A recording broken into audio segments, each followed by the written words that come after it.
పశ్చిమ గోదావరి జిల్లా తాడేపల్లిగూడెం మండలం జక్కన్నపేటలో జనసేనలోకి భారీగా చేరికలు జరిగాయి. జక్కన్నపేటలో పలువురు నాయకులు జనసేన తీర్థం పుచ్చుకున్నారు. జనసేన పార్టీ నియోజకవర్గ ఇన్ఛార్జ్ బొలిశెట్టి శ్రీనివాస్ ఆధ్వర్యంలో వాళ్ళు పార్టీలో జాయిన్ అవ్వడం జరిగింది. అవినీతి అంతం, జనసేన పంతం అంటూ కూడా రాష్ట్రంలో పవన్ కళ్యాణ్ రానున్నారంటూ బొలిశెట్టి తెలిపారు. రాష్ట్రంలో కల్తీ మందు తాగిస్తూ ప్రజల ప్రాణాలతో ఈ ప్రభుత్వం చెలగాటం ఆడుతుందని ఆరోపించారు. మంత్రి సజ్జలకు ఇచ్చే జీతంతో జక్కన్నపేటలో రోడ్లు వేయవచ్చన్నారు.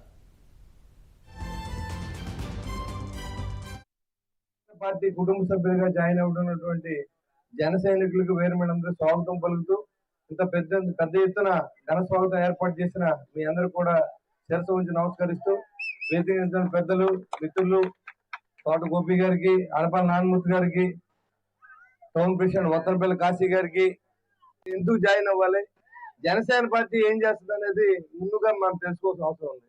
గడిచిన 4 సంవత్సరాలు 9 ఏళ్ళ నుంచి కూడా ఈ ప్రభుత్వం ఏర్పడిన తర్వాత జనం పడే బాధలు గమనించాం.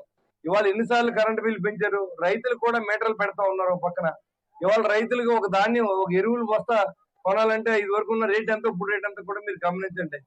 అంతేకాకుండా ఇవాళ డీజిల్ ఆయిల్, పెట్రోల్ రేట్లు, ఇవాళ రైతు ఆధారపడి ట్రాక్టర్, రైతు ఆధారపడి మోటార్ సైకిల్ కి దానికి ప్రతిరోజు కూడా మనం ట్యాక్స్ కడతా ఉన్నాం.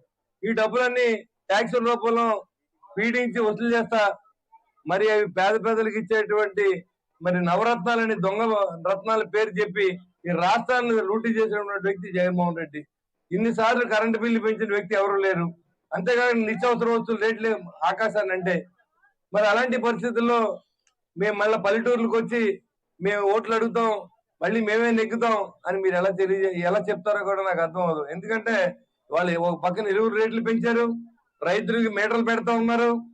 కనీసం పల్లికి వెళ్ళడానికి ఎక్కడ కూడా ఒక రోడ్డు వేయలేని అసమర్థటువంటి ఈ ముఖ్యమంత్రి, ఇక్కడ ఉన్నటువంటి